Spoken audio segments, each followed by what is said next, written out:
welcome again to Crystal Clear Moments. I am your podcast host, Crystal Blackwell. Before I kick off this particular podcast session that we have here, I just want to thank my listeners for just dialing in, listening to me, and hearing all of my guests' wonderful Crystal Clear Moments and supporting this podcast. We are approaching our 40th, I can't believe it, our 40th episode. And it's all because of you. You're giving me 5.0 in terms of my rating. So yay, thank you so much. And continue to download, continue to share, and continue to rate me, please. And you can always reach me at crystal@crystalblackwell.com. So today I am super thrilled to welcome Mindy Jones to Crystal Clear Moments. From the moment that she's here joining us to Crystal Clear Moment, it is crystal clear that Mindy's mission is to inspire, connection, and empower others to live boldly. This is my kind of girl. I like that. I think that living bold and loud and, out there and embracing and thriving I think that's why we're here. And you embody that. Whether she's leading her award-winning, check this out, people, all-female retail team, the Amy Jones Group. She works with women. She supports women. She also has a nonprofit that supports women and families. She is a boy mom. I'm a boy mom. Something about being a boy mom just I think we're cooler boy moms, right? Because we don't have to deal with all the girl stuff. I wouldn't know what to do with a girl. Yeah, I know. I don't even. I have so many girl mentees, so I like that because I can give them back to their moms. But I like to spoil them and be there. But I don't know but boy moms is pretty cool. He's in kindergarten, so we're gonna talk about some of those crystal clear moments. But also I'd like to wrap up before we dive in and start talking to Mindy, is that she believes about leading with faith. I love that, and love. And she believes that every one of us can spark a meaningful change. And let me tell you, do we not need that spark right about now in our world, just on a world level? So welcome, Mindy. Thank you for being my guest. I really appreciate you being here. I appreciate you asking me. It's been a fun journey to watch you over the last several years too. And it's always fun to reconnect with people in new spaces and see what's changed in the world since we've done that. I know. So let me give you some background. When I first launched my business, Mindy came into my life and you reached out to me. I think we're in the same area in terms of our buildings geographically. And you actually came and you did a story on my business and featured me. And I don't think you know what that did for me. That really, when you first launch a business, you believe in yourself, but then there's little confirmations that God will sprinkle on you. And that was like a sprinkle of, Crystal, you're supposed to be doing this. And I'm very grateful for that you saw me, you saw the business, and you believed in it, and you honored me by featuring me, saying, sharing what I did for my community, for my business, for myself. I've evolved, obviously. That's what you know about that. You've evolved. That's what we do. So I just want to thank you for that. That was beautiful. You're welcome. I appreciate you sharing that, though, because I think, when people ask me what I do, I have my hands in a lot of different things. And I think the way that I would describe the work that I do is really helping people see that inside of themselves. And we do that in a variety of different ways. But the part that fills me up is that when people say, I feel like you see me, or I feel like you saw something inside of me that I didn't know that I had, or in a way that I don't even often see myself. I think that in life, we truly have everything we need to succeed already inside of us.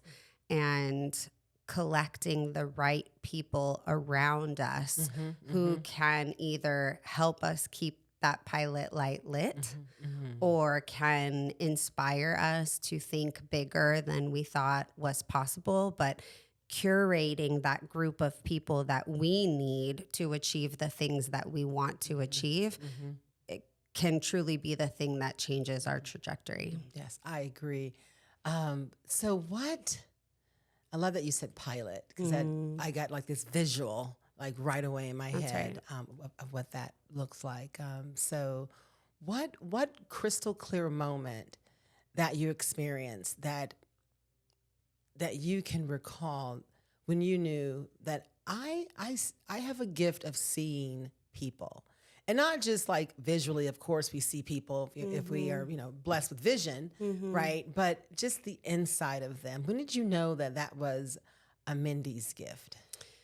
I have probably a couple that I reflect on, and one actually happened recently, which I'll share. But I often go back to this story that I use to describe myself to others. And, when I was in second grade, I created a peer mediation group. And people ask me now, did you call it that? And it is my recollection that that is what I called it, right? Our memories serve us in a variety of different ways. But I think back to that time, and the driver for that, for me, was helping people be seen. And I've always been characterized as someone who fights for the underdog, who strives to see the nuance in every, whether it's a piece of legislation or a story about something that happened to somebody, like always trying to read between the lines and what could we possibly be missing about the story. And when I think back to starting that peer mediation group, I access skills that I had at the time, organizing, getting people together, rallying around change, helping people understand how to use their words. I mean, things that I couldn't certainly verbalize at the time were my skills. But the driver was helping people who felt like they were in challenging situations and that there wasn't somebody to help them through it. And that is truly something that lives at the heart of all the work that I do. And it doesn't matter if I'm in the nonprofit sector or the for-profit sector. Today, I run my own business and I run a nonprofit organization and I'm a mom. And in all of those roles that I play sits that piece of helping people see themselves in a way that unlocks their potential. And, most recently I was in New York for about a week with a mastermind, and 3 separate people while I was there came to me and used almost exactly the same words that you just used and as each other, and said, I really felt seen by you. Wow. And what was interesting about this trip is typically when I go, I'm very high energy, high intensity, a lot of expectations for myself, what I'm going to take back, how I'm going to grow my business. And this time I was positioned to sit in the back of the room and I just listened, and I was very present. And I felt like through that presence, I was able to tap into one of my greatest gifts, which is to really see people. And that wasn't my intention of sitting back and being present, but it was such a good lesson that when we truly are present, the skills that we've been given, the innate, the intuition, they bubble up and they're able to actually be seen and leveraged. And I really came home in this very introspective space that was somewhere in the vein of, where are the areas of my life where I have the opportunity to tap into really my skills in a deeper, more meaningful way. That is classic crystal clear moment. When you are, in a situation like you just described in New York, and you were led to be silent and be present and to be in a receiving mode, almost like you're being fed, like it's your time. And in that, you were able to really, I mean, the gift was there, but I feel like when you were telling the story, I feel like it was like highlighted and bolded. Like it, it's time, it grew for you. And it goes back to what you said too about, when we first met and you were on this journey and me doing that thing made you feel seen, and then that was like a catalyst for some momentum. So the words of affirmation, if you will, that I received from those people saying I felt seen, then makes you feel like you're on the right path, right? So you go there with the intention of, sitting back and receiving, and then people start to say, oh, I'm feeling this energy coming from you, and it validates that you are doing the right thing. And doesn't that fuel you? Like when you get that validation, it fuels you. I feel like it fuels you, Mindy, for the next. So that pause that you encountered really, to me, feels like it was time for you to be fueled up and for you to see that. That's right. So for your next. That's right. Make space for your next. That's whatever that is. Which I think is beautiful that you honored it, because, there's times when we are led to be fully present, but distractions come in the way. And the fact that you knew to respond. And I don't always. Right. Yeah, right. I think that the other lesson in that is I've really been called lately to lean into talking about feminine and masculine leadership styles.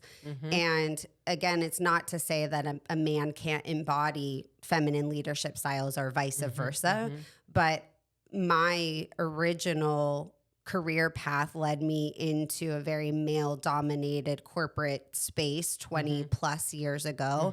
And when I moved into running a residential real estate team and leaning into what was authentic and true to me, that really dictated that I surrounded myself with more women.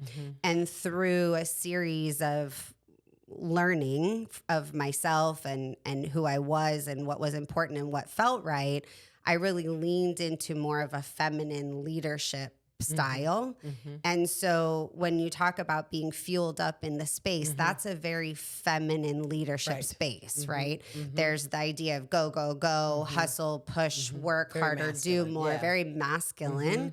And then when you think about the beauty in the space and the tapping into intuition when given that, receiving mode, that is a very feminine way to look at leadership and achievement and success. And I think the older that I get and the more that I evolve in the way that I run business and life and how they overlap and intersect, I find the beauty in what we can accomplish in that space. Right. I love it. Oh, I so much there. So you run an all-female team, and then now you're talking about feminine and masculine leadership. So I like to take a step back and talk about what led you, or how did you arrive? Was it purposeful? Did it happen organically? That you have an all-female award-winning real estate team? So I had been in the corporate sector, and what brought me to real estate really was just kind of chance or a dare or a joke. My stepmom was in real estate, and I was traveling at the time almost every day of the week for work. And I think she made some kind of a joke like, if you were in real estate, you wouldn't have to travel quite as much or at all, right? And I think I was like, okay, well, let's try that then. I've always had career envy of people. I just believe there's so much impact to be made in the world and so much opportunity to do that. So when I hear of things that people can do, I want to do it and I want to understand it. And so I left my corporate job and I started in real estate and replaced my, corporate salary within that first year because that was what I needed to do. I was the single income earner and It just was, right? I get that. Oh, yeah, I get that. I had a basement home at the time, and I Yeah. tell people this all the time. I never changed my alarm time. I got up at the same time I used to Right. go Put your to my clothes on, your corporate. I got makeup. dressed. I went I get it. downstairs. I Yes. took my coffee in a to-go cup, and I Yes. sat downstairs in Yeah. my basement until I did the 5 same p.m. thing. And then I Yeah. would come up I at the still end do of the that. day. Right. I'm Yeah. very Yes. structured in Yes. terms of the way that I Yeah. lead my day. Now I drop my son off at school and I go to my office, but you know, when I made that shift at the time, I think the driver was just to do something different and know that I would be able to figure it out. I think what's kept me in the industry, though, is something very different. And as I have distilled my path down to the value that I see in empowering others, helping them make decisions in their life, helping them see the strength that they have inside of them to make those decisions, real estate, and the platform of running my own business and being able to choose where else those themes show up for me in life and the impact that I make. That is what keeps me in this space. Wow, that's good. So you're constantly fueling your gift. You're constantly, which is got to be a level of satisfaction. It's lovely. Yeah, Sometimes it's very Okay. overwhelming. Oh, yeah.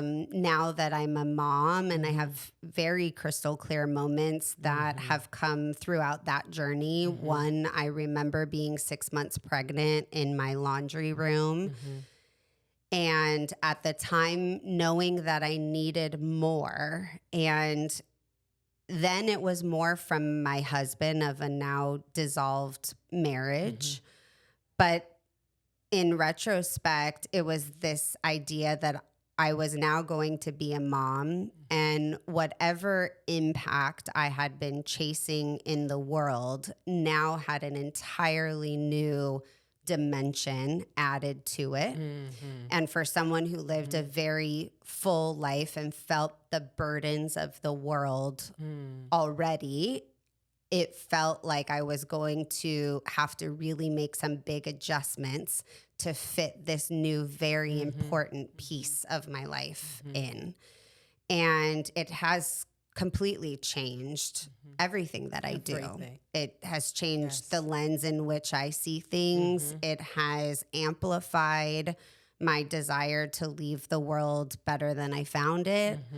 It has forced me to get really clear about my values and what I stand for. And it has helped me stay in curiosity long enough to understand people's contexts and where I can support them. And so, you know, back to that what do you do question, when people ask me that, a lot of what I try to share with them is how what I do really relates to where they're sitting.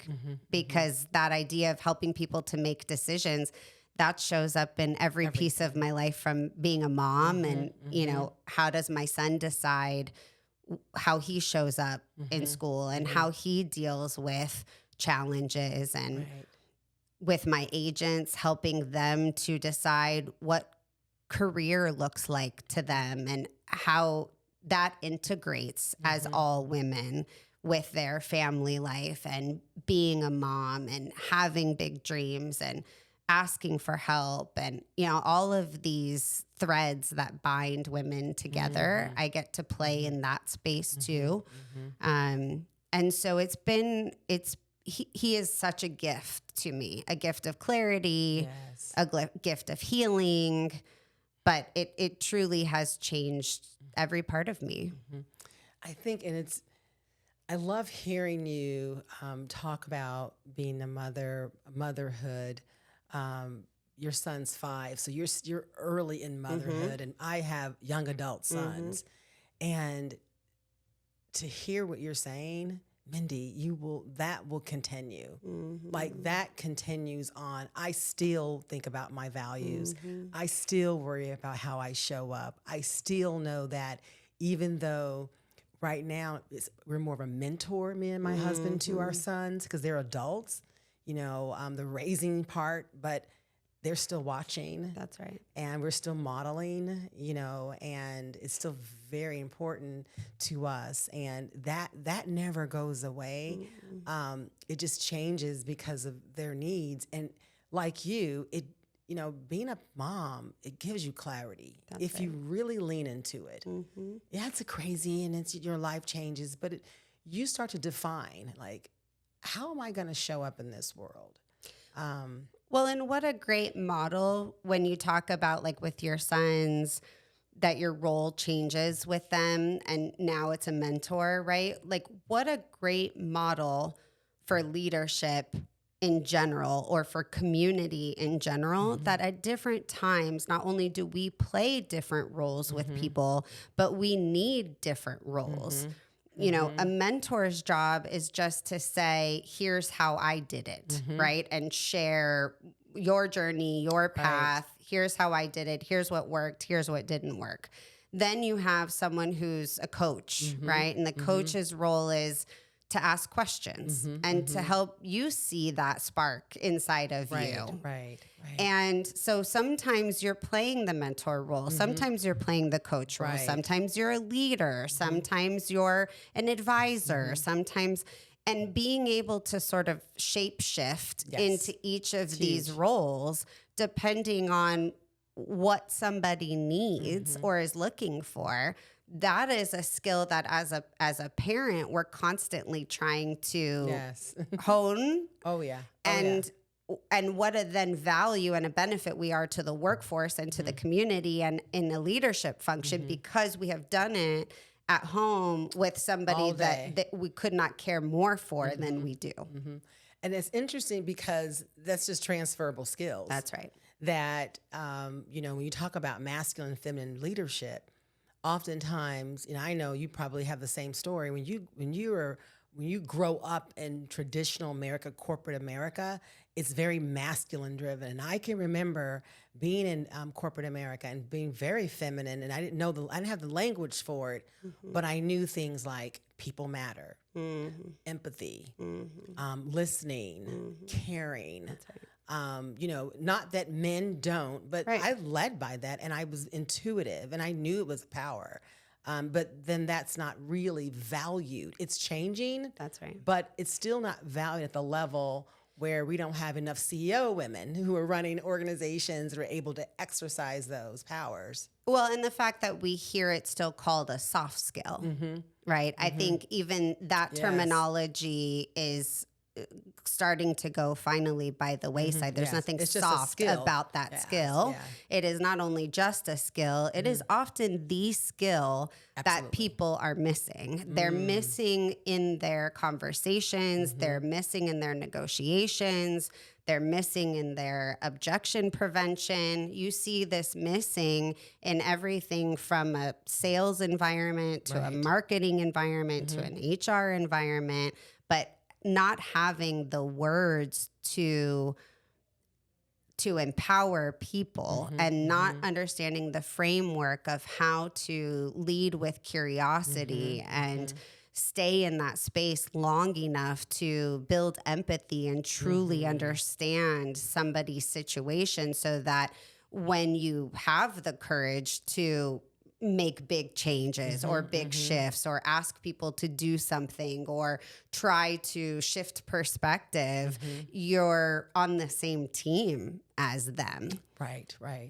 And I think if we don't start to lean into these skills, I do a lot of this work in all the different areas that I am in today, as a coach, as a leader, but also as a mom. Yes. These are conversations that I have with my son to help empower him in school environments where he comes to me. He's a very empathetic kid. He's a very big feeling kid. Love that. He's very smart. He's very perceptive. He's very intuitive, but he's 5 and he doesn't know what to do with all of that.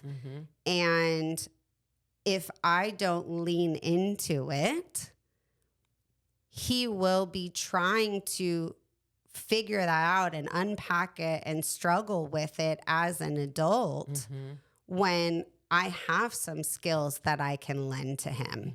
And so that becomes this huge motivator to hold a mirror up to myself and say, am I growing in each of these areas so that I can pass that along to him? And the trickle down effect of that is that I'm a better leader at work and I'm a better coach to my corporate clients. And, you know, these words become natural to me. Yeah, that's so true. You know, I do a lot of trainings and seminars and even workshops, depending on the need of the company, around generations and what Generation Z and below is bringing to the table that millennials, Gen X, baby boomers, and traditionalists, we had it. It just wasn't our time. I just say it that way. But they are empathetic naturally. Like, people matter to them. They care about themselves and others. They care about the world. They want to be able to express how they feel. And so we see the older Gen Zs now are like 24 and 25. And oftentimes they're struggling because they're entering a workplace or an environment where we're still not exercising those skills. And they're expecting to be able to, and someone asks them, how are you doing? They're going to respond with an answer. They're going to tell you how they're doing. And oftentimes we don't have the ears for it. So then we're labeling and we're judging and we're saying that they're too soft or they don't have the grit. And that's exact opposite.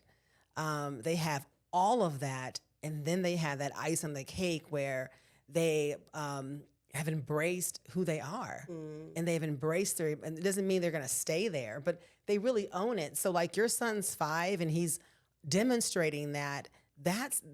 I believe, and I really believe this, that's the new shift that's occurring.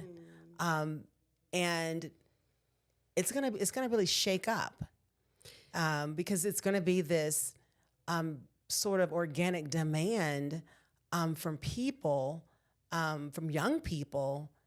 Not only going to see me, you're going to be okay to feel me. You don't have to react. Just know that I'm a human, and I come with all parts of me. Like, when you get me, you're going to get all parts of me. And we were taught to leave pieces of us at home. That's right. And that's not real, right? Absolutely not. It's not real, those expectations. And I think, you know, that's what a lot of women struggle with is that the box that they are in, or the space that they're in, or the environment, it's unrealistic what the expectations are.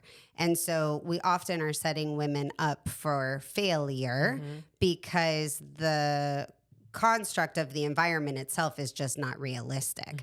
When I talk to women about joining our real estate team, we have conversations about childcare. We talk about, if you don't have a supportive spouse, who is your community? And this idea of community comes up often.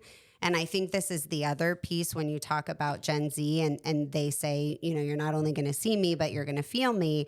And they're comfortable integrating those two things. What we're not always doing a good job of teaching them is, one, how to for them to empower those around them to lead in that way. I agree. And also how for them to find a community of people. It happens that when they want to lead with both parts of them, inside and outside, feeling and thinking, sometimes it's a very individual sport. And what we're still missing is the community piece. Right. And so, you know, we talked about the idea of assembling or curating the people around you, and that's your mentors and your coaches and, you know, your advisors and things like that. But there's also just the idea of having a community that's 5, 6, 7 people deep in each of the buckets or the areas of life that are really important to you. So it's like, who are your spiritual advisors? Who are your, for me, it's who are my mom friends with kids my same age that I can talk to? Who are my mom friends of, kids who are older? Who are my fellow business owners? Who are people on the same health journey as me? And when you do an inventory, it's very easy for you to see who's missing from that. And I think that we're not talking enough about the importance of connected communities. We've done it in other areas, right, of social work in terms of communities who have strong connections, whether it's families, neighborhoods, right? This is why housing is so important to me. Yes. Because we talk about the importance of having those communities, but we also need to be arming people in the workplace, absolutely, in school environments, and helping people see that those connections are vital, so that you talk about grit and you say things like, people think that they're not gritty or they're not, strong enough. Well, if your roots are not deep, when the wind blows, your tree falls over. Absolutely. Right. Yeah. And so the way to embed yourself is to have community. I love that. I love that how you even broke it down to, having your own, almost like having your own board of directors, having your own team, and everyone comes and supports you, your spiritual support, a financial support, someone to even coach and guide you in that lane. Like you said, in your example, your mom group, women who have kids your age so that you can do mom things together. And your son has play dates with kids his age who think like him and you think like the moms, and and you're connecting. I think it is important that we take the big community and we break it down, and teach people that it's okay to do that and seek it out. Seek it out. I know I was doing a speaking engagement and for a company with a lot of young professionals, and we were talking about the importance of having a mentor. And when I asked them to raise their hands, who has a mentor, and most of them didn't.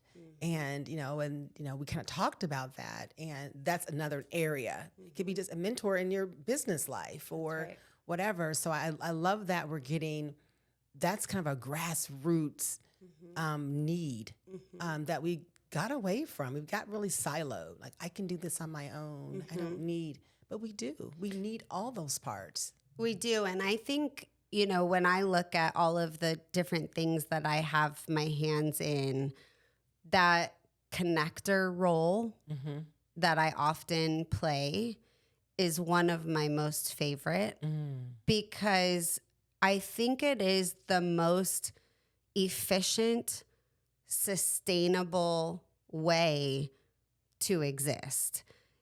Not only are you building your own community, and I believe strongly in the necessity of having that connection, but we also have a responsibility to continue to weave that web inside of the community we exist in. So as people say things to you, it is our job to have that lens of who else could hear this, who else could benefit from this, who else is doing something like this. I think some of this comes from my background in the nonprofit sector and really getting educated on not duplicating services that exist out there and trying to find ways for people to partner together instead of compete. But that whole idea of collaboration over competition is a theme that runs very strong through all of the work that I do. Recently, I've gotten into a new type of therapy. So I'm a huge advocate for therapy. Yes, me too. I've been in therapy I love it. more times than I can count my entire life. And I'm very proud of that fact. I don't think that it's a badge of honor to walk around thinking that you can do everything on your own and all the right answers. Agreed. And I'm very skeptical of people who are so sure about their opinions. And this goes back to the idea of nuance in the world. when people are just so sure that they know the right way, I am skeptical. It creates skepticism in me. But recently I was introduced to IFS, which I call parts work. So there's this book called No Bad Parts, and it's the internal family systems. But it's this idea that you mentioned, this board of directors, and it's this idea that exists inside of us also. And we have all of these different parts inside of us that were created for singular roles. And if you think about any of the companies that you've coached before and the teams that you've coached before, if every person on the team only had one specific role, you can imagine what a mess it would be with competing priorities. And so that's often what we're dealing with inside of us too. And so I've been on this journey with this IFS work, and I think it's such an empathetic form of therapy, and it so aligns to my worldview that it has amplified why we all need community and why we need to find the right people, make sure the people in our world know what is the role that they play for us. Are they our cheerleader? Are they, what are they? What is that role that they play for us? And that we're empowering others to know how to build community and connection. How do you build community? Like, what if someone was listening, they're like, okay, I get it, Mindy, I get it, I want that. How do you go out and you build that? Yeah, so we started a nonprofit organization a couple of years ago, and the name of the organization is Community on Purpose. And the reason it is called that is because often when people talk about community or creating community, they say that it happens organically. And I call BS on organic community development. I think what most people mean when they say that is that it felt natural. It was in alignment, so it was easy. But it is not organic. It doesn't just happen. It happens on purpose. I agree. You have to show up to create what it is that you want to create. And I think the first step when people want to feel connected is to find other people that are doing what you want to do, who are feeling what you want to feel, or who have accomplished something that you want to accomplish so that you can see that it's possible. Like you have hard evidence that it's possible. Because on the days where you doubt yourself and your internal voice is louder than anything else, you need to be able to look at somebody and say, well, they did it, so I can do it. I can do it. It's possible. That's right. And so sometimes you're seeking that. Sometimes you're seeking people who can empathize with your situation or understand your situation.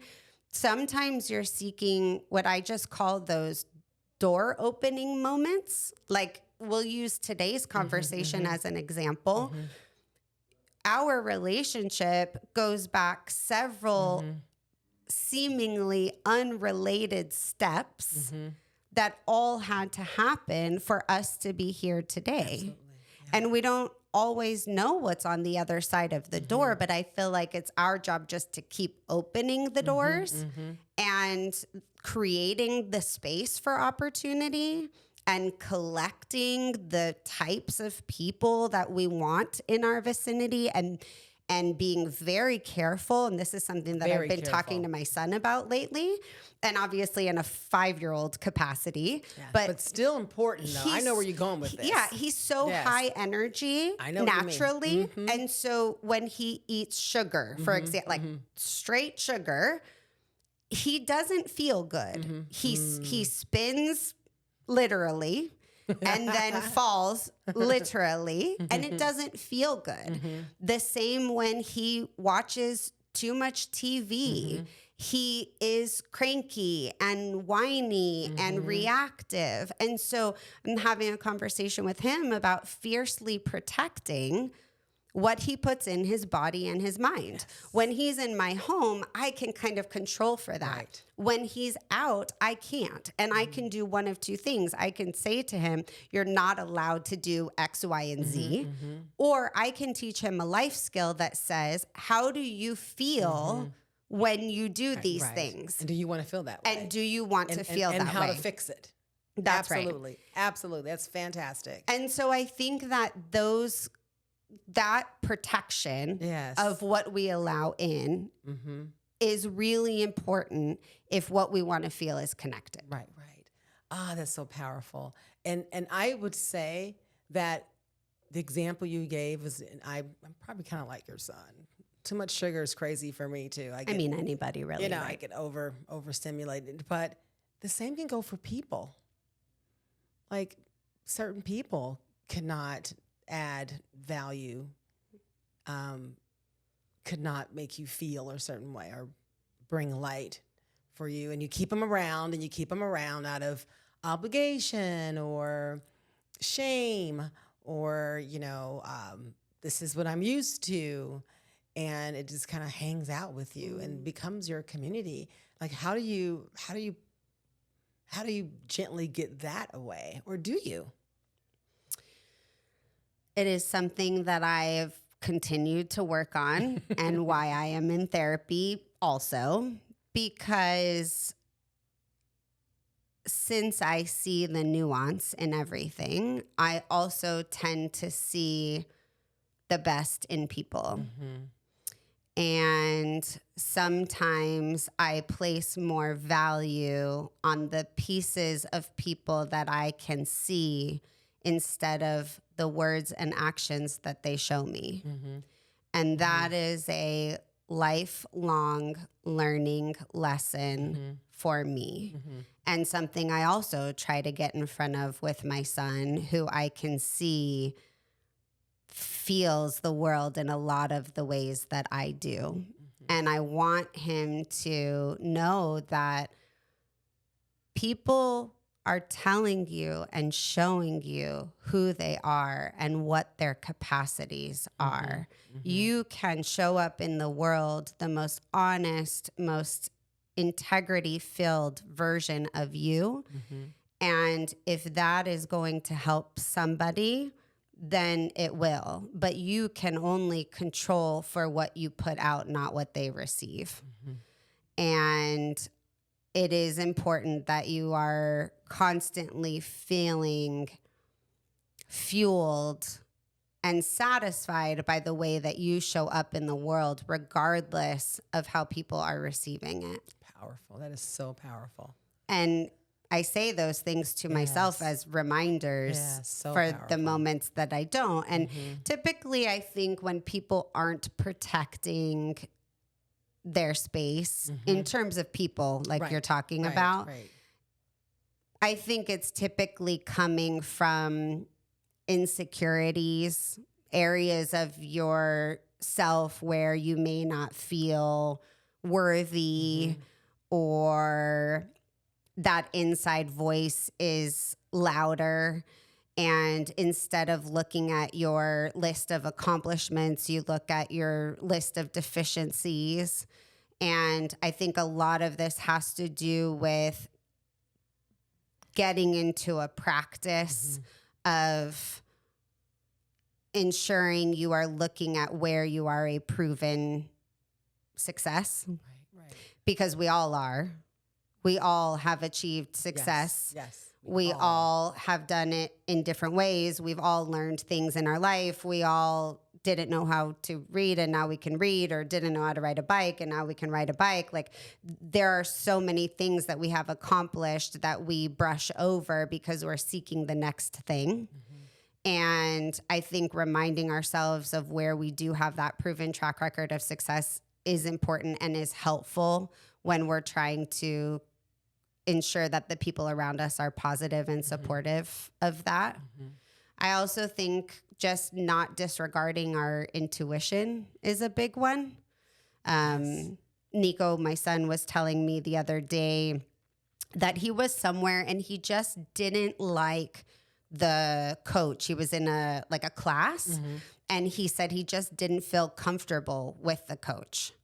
And I tried to prod and poke and figure out what was it. And I gave him prompts. I said, did you see the coach do something that you were uncomfortable with? Did the coach speak to you in a way that you were uncomfortable with? And it was no, none of those things. He said, I just didn't feel good around him. And I said, that, Nico, is your intuition. I said, God gave that to you as a gift. And at any point in your life, when you feel that, you lean into that.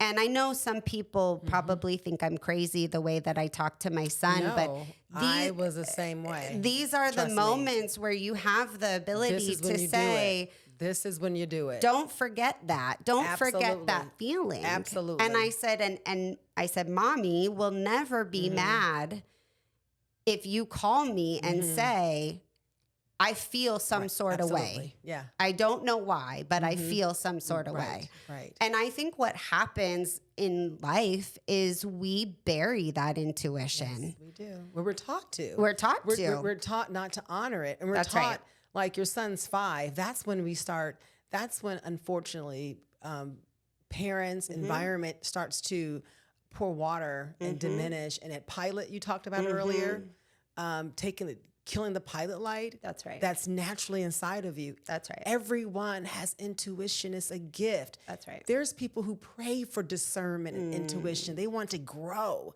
We all have it. So that you're nurturing it. Yeah. Like the seeds there, you're watering that for him so that he can trust himself. So many people, oftentimes I've done it, when you don't trust yourself, you regret. You ever said, I should have did this and I didn't. I should not have gone here. I went anyways. I should not have connected with that person. And I did. Like our intuition's always talking to us all the time. So I think that you're teaching him what it is, to be comfortable with it and to trust it. And guess what? It's okay. It's an okay thing that I don't have to understand it. I trust you that you understand it. That's and right. you're teaching him that you trust him too. And that's huge. So you should talk to your son. He's going to be a man one day. So you're talking to him to prepare him for manhood. Moms do it too. You always hear people say a woman can't make a man. I think it's both. I think it's what you bring them that makes them who they are. Not necessarily. It's interesting too that the idea of trust. I think that is such a big piece of what happens to us over time is that we don't trust ourselves. We don't trust our intuition. We don't trust that we know the right answer. We don't trust that we have what we need to succeed inside of us. We don't trust so much about who we are and the journey that we're on. And I think that trust then undermines our ability to have the kinds of connected relationships that we need to have to create true community. A lot of what I do today is help people in sales roles. And no one grew up saying, I want to be a salesperson, right? That wasn't typically what, the 5-year-old in them said, although my son will sell you your socks off your own feet. But I just don't think that that's what people grew up saying that they wanted to do. But what happens, in childhood is that you're taught not to ask for something. You're taught that it's rude. You're taught that it's, you shouldn't say what you need, when you need it, how you need it. Boy, you're so right. Right. And so you have all these unintended consequences in people as adults where they then become afraid to advocate for themselves or to sell, which selling really is just the idea of getting someone to see, the opportunity that there's a different perspective on something, right? Everyone's selling something, an idea, a thought, it's not always a product, right? But I think that when we can talk to the younger generation about intuition and about trust, the implications for them as adults are massive in not only their professional life, but their personal life too. Absolutely, absolutely. So as we shift gears and we covered so much, Mindy, I'm gonna have you come back because I really want to dig into the feminine and masculine leadership style because there's definitely something there that needs to be addressed. But I want to ask you, what crystal clear moment that you experienced either as a child, young adult, as a mom, your current role, that really changed, was life changing for you, that really changed a piece in view that you thought was permanent? I was once in a conference room talking with somebody about a business relationship that we had. And we were talking about the logistics of, whatever the proposal, the program we were running together was. And then the conversation shifted about halfway through, and we started to talk about a nonprofit organization that I was working with at the time. And I shared a little bit about the group of people that we were supporting and how what we were doing was going to help them this time of year. And after I finished sharing with her a little bit about what that all looked like, she sat back and she said, "Your whole aura changed when we started talking about the nonprofit work. Your eyes got big, your hands started moving, like everything about you changed." And I've always been a very purpose-driven person. My work has to have fulfillment. I need to feel like I'm making an impact. Yes. Like I'm very impact-driven. But when she said that to me, it was like, there is not a way for me to box up my passion and for it not to be portrayed in the work that I do. And it was one of those moments where we often tell ourselves, we can do this on the side, or we can do this later, or we're not in the season for this, or we can get that fulfillment in a different way. But you can't hide passion and you can't hide those things that truly drive you. That's right. That's and so true. That conversation was really one of those moments where it was like, I will constantly be on the quest for feeling that feeling, for that energy inside of me that I feel when I'm truly operating in the lane that I'm supposed to be operating in. And I have gotten so much of that between then and now, but I am constantly trying to make the little tweaks that make it feel just right. I get that. And I don't know when that stops. If that stops, I don't know if that's a sign of a missing piece, maybe a missing person, maybe a missing relationship experience. I don't know, but like you, I'm always looking for those signs that are just telling me that I'm on the right path. I'm on the right track. I have many photos that I've taken in my phone of just things that I'll see that I just want to remember of that sign of, yep, you were supposed to be here. That's beautiful. Yep, you turned left when you were supposed to turn left. You have no idea where you're headed, but you're exactly where you're supposed to be. Love it. So our final thing, I do this with all of my podcast guests. Do you have a word of the year? A word so I'll give you an example. So my word for the year has been consistency, but I'm already thinking about my word for next year. So I like to think about my words for my that's something that's gonna define me. Do you have a word of the year that?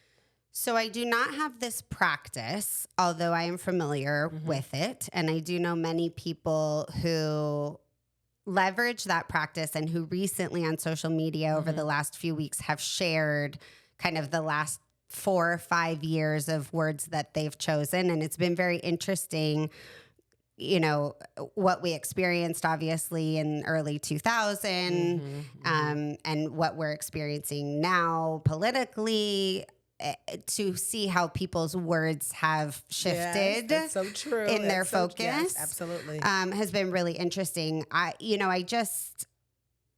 My mom recently was sick and I was with her and I shared with her some of what I shared today about making these tweaks to life and impact. And she said, you are exactly where you are supposed to be. And in this moment. that shows up for me often. And so I think if I had to pick a word, it would be. And that's be present, be here, be in the moment, be where you are, but to just be in all of my endeavors in 2025 and be for my son and be for myself and to be grateful. Yes. Well, I am happy that you're here with me. Thank you. This has been an amazing podcast. I've learned so much about you. I'm going to be trying to get into your community. You are such a beautiful person inside and out. I love the way you think. So similar. You know, it's nice to just talk to people that kind of get you. I love that. I love that for you. I love the journey where you're currently at and where you're going. I am a fan. Same. I am a fan of Same what you girl, do. same. So blessings to you and your family. And thanks a lot. And everyone, thank you so much for tuning in. And until next time, thank you. Yeah.